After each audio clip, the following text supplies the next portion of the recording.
Hello, Dr. Lichty.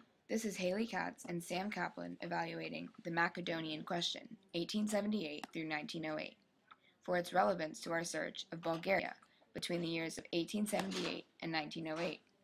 We are hoping to find information regarding the autonomy of Bulgaria, the effects of nationalism during this time, as well as details regarding Bulgarian independence. This site primarily had information on other countries such as Turkey, Russia, and Britain. It clouded our search and made it harder to decipher through. On a site titled The Macedonian Question, when Macedonia is a section of Bulgaria, this article should have more information relevant to Bulgaria and its history, government, and social interactions, rather than that of other countries. For example, a site that presents a paragraph regarding Russian project for reforms that includes details such as the fact that, quote, the difficulty was that the agreement of Austria and Russia in suppressing their mutual rivalry suppressed also nearly all action, unquote, is not relevant to our search for Bulgarian independence and government. Considering this is a historical website, the content that was presented on this site was appropriate, and fortunately, we did not have to veer away from this site due to its lack of appropriateness.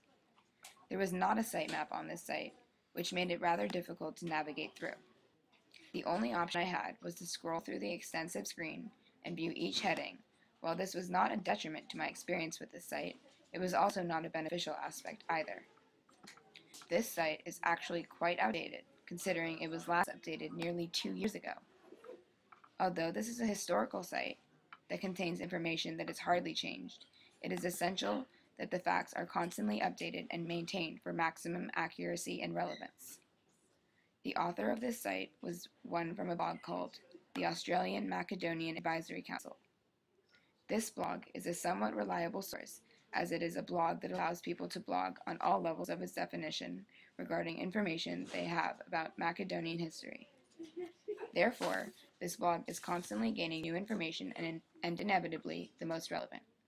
Unfortunately, it does not seem that they update their links often enough to keep them up to date with the new. This site was factual, and therefore there was little room for bias in the first place, although, in case there was, we read the source thoroughly to detect any bias or partiality that might be present. Considering there was no bias, this site was reliable from that standpoint.